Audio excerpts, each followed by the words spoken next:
Wavelength corresponding to E max is 14 microns. ये microns क्या होते हैं, जिसे आप माइक्रो बोलते हो, ये माइक्रोन होता है एक्चुअल में। तो माइक्रो का मतलब 10 की पावर -6 मीटर, नैनो 10 की पावर -9, एंगस्ट्रॉम का मतलब 10 की पावर -10 और मिली का मतलब 10 की पावर -3, माइक्रो का मतलब 10 की पावर -6 और पीको का मतलब 10 की पावर -12। सही है। तो wavelength corresponding to E max for a moon is given. Estimate surface temperature of the moon. तो मून का टेम्परेचर बता दो। तो ऑब्वियसली तुम्हें लैम्डा की वैल्यू मैक्स दे रहा है। लैम्डा मैक्स क्यों? क्योंकि एनर्जी मैक्स है उस वेवलेंथ के ऊपर, तो लैम्डा एम दे रहा है। बी तुम्हें याद है, बी नहीं भी याद तो जो गिवन है वही यूज करना है। और क्या निकालना है? टेम्परेचर। तो lambda into T the constant से क्या आ गया? टेम्परेचर। सिंपल है। ठीक, तो lambda into T the constant. Surface temperature of a hot body is 1227 degree Celsius, temperature दे रहा है। फाइंड वेवलेंथ जिस पे एनर्जी मैक्स है, तो उल्टा क्वेश्चन हो गया। तो लैम्डा एम निकालना है, तो lambda into T is again a constant. तुम्हें टेम्परेचर की वैल्यू गिवन है इसमें 1227, 273 ऐड करके 1500 केल्विन। तो lambda into T is a constant में लैम्डा की वैल्यू क्या आ गई? B by T. तो यहां से वैल्यू आ गई। बी की वैल्यू ध्यान से किसमें गिवन है? Centimetre, centimetre kelvin. तो सेंटीमीटर केल्विन है, तो आपका आंसर लैम्डा का भी किसमें आएगा? सेंटीमीटर में। अगर वो मीटर में यूज करेंगे तो आंसर किसमें आएगा? मीटर में।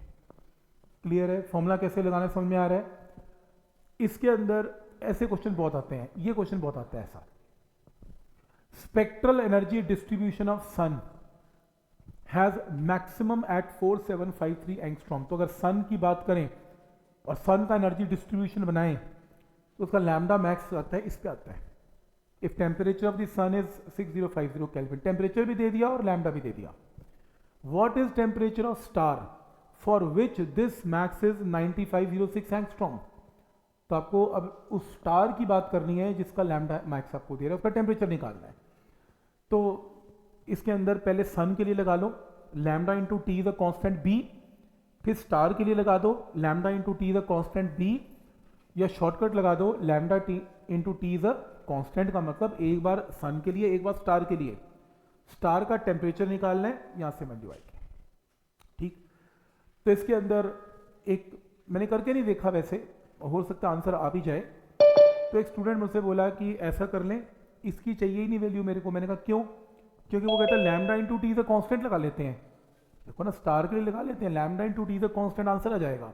मैंने करके नहीं देखा, अब मैंने करके नहीं देखा, लेकिन जब मैंने एक चीज देखी, शायद अभी भी खुली होगी इस पे, ये रही वेन्स कांस्टेंट, गूगल पे खोल रखी है मैंने अभी।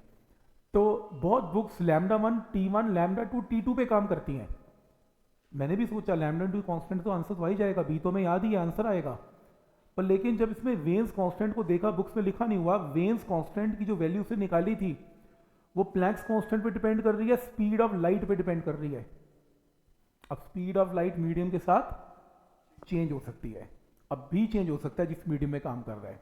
तो तुम बी मिनिमम यूज करना, उसी में यूज करना जहां जरूरत है, otherwise lambda into T the constant use करना। क्लियर है? बी के चक्कर में पढ़ना ही नहीं हमने। पॉइंट समझ में आ रहा है कि कल को अगर बी हल्का सा भी चेंज हो गया, जैसे आपने देखा होगा ऊपर वाले एग्जाम्पल में, वैसे भी बी कभी 0.28 यूज कर रहा है, कभी 2.9 यूज कर रहा है, कभी 3 भी यूज करेगा, तो बी के चक्कर में नहीं पड़ेंगे, क्योंकि बी यूनिवर्सल कांस्टेंट नहीं है। यूनिवर्सल कांस्टेंट वो कांस्टेंट होते हैं जिनका मीडियम से कोई लेना देना होता ही नहीं है। तो यूनिवर्सल कांस्टेंट इसने लिखा, तो बेटर है तुम ऐसे ही करो, आंसर आएगा। आ रहा है आंसर? आ रहा होगा। चलो, मैं ये नहीं कह रहा कि नहीं आएगा, पर मैं ये कह रहा हूं कि अगर मेरे को आप सन और स्टार दोगे, मेरे ख्याल से मैं ये यूज करूंगा। ठीक, नेक्स्ट है, an indirectly heated filament is radiating maximum energy of wavelength given. एक फिलामेंट है बल्ब का, लैम्डा एम दे रहा है। Find net amount of heat energy lost per second per unit area. Stefan law. E निकालना है, E का formula sigma into T की पावर 4 है। तुम्हें टेम्परेचर चाहिए होगा, टेम्परेचर नहीं दे रहा, तुम्हें लैम्डा एम दे रहा है, तो कोई बात नहीं, पहले लगेगा veins displacement law, lambda into T the constant से टेम्परेचर आएगा, फिर ये रूल यहां पे लगेगा। तो एरिया ऑफ सराउंडिंग तुम्हें गिवन है। तो शुरू करते हैं। एक बल्ब का फिलामेंट मैक्सिमम एनर्जी इतनी वेवलेंथ पे रेडिएट कर रहा है, लैम्डा इंटू टी का कांस्टेंट लगा लिया और मैंने टेम्परेचर निकाल लिया। टेम्परेचर की वैल्यू केल्विन में आ गई। मुझे सराउंडिंग का टेम्परेचर 13 पता है, मैंने केल्विन में पुट कर लिया। अब वो कह रहा है मुझे बताओ कितनी एनर्जी बाहर निकल रही है पर सेकेंड पर यूनिट एरिया। तो मेरे पास सिग्मा इंटू टी की power 4 minus T not raise to power 4। तुम्हें टेम्परेचर टी पता है, तुम्हें टी नॉट की वैल्यू पता है और सिग्मा पता है।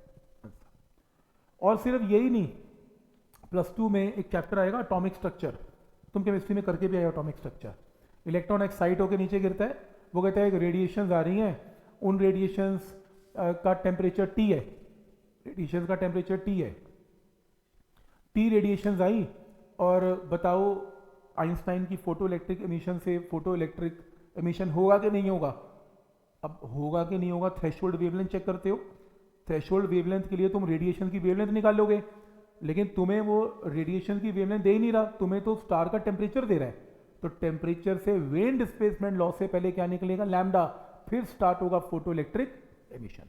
तो देख रहे हो कहाँ कहाँ ये कहीं भी घुस जाएगा, जहां गर्म बॉडी दिखेगी वहां लैम्डा और टी का रिलेशन कभी भी निकलेगा, वो वेन डिस्प्लेसमेंट लॉ निकालेगा। तो पॉइंट समझ में आ रहा है यहां तक कि किस तरीके से क्वेश्चंस उसमें अटैच हो सकते हैं। तो ये था आपके वेन्स के ऊपर कुछ न्यूमेरिकल्स।